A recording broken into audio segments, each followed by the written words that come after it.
Slovenka, ki je konec decembra odpotovala na estetski poseg v Turčijo, je po hudih zapletih po operaciji umrla, so potrdili na zunanjem ministrstvu. Neuradno gre za 44-letno Korošico, ki naj bi v eni od zasebnih klinik v Carigradu opravili liposukcijo. Čeprav so lepotne operacije v tujini zaradi pogosto bistveno nižjih cen na prvi pogled zelo mikavne, pa cenovno ugodne ponudbe običajno povečujejo tveganje za zaplete, pripoveduje plastični kirurg Uroš Ahčan. V ambulanti pogosto obravnava pacientke, ki so naivno odšle na estetski poseg v nepreverjeno tujo kliniko in se vrnile razočarane. Špela Bezjak z Rim.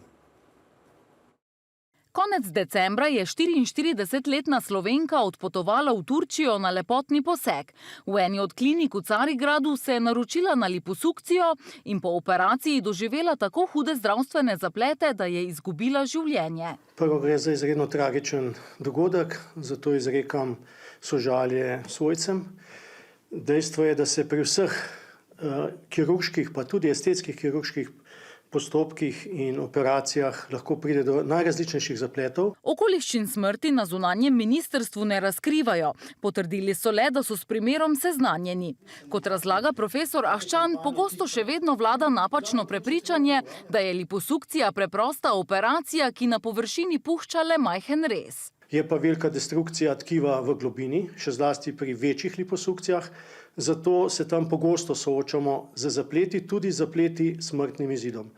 Najpogostejši zapleti s smrtnim izidom so pri brazilski zadnjici, ker posesamo ogromno maščev in ga vrnemo nazaj na določen del telesa. Nič ni narobe, dodaja, če se odločimo za poseg v tujini, a biti moramo zelo pazljivi in natančno preveriti, kam se odpravljamo in kdo so strokovnjaki, ki bodo poseg opravili.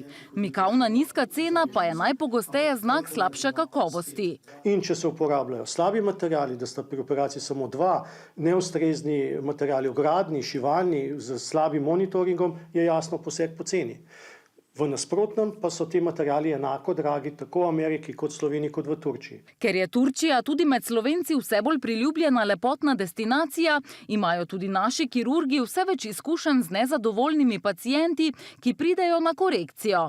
Najpogosteje popravljajo prsi, so pa nekatere zgodbe še bistveno bolj tragične.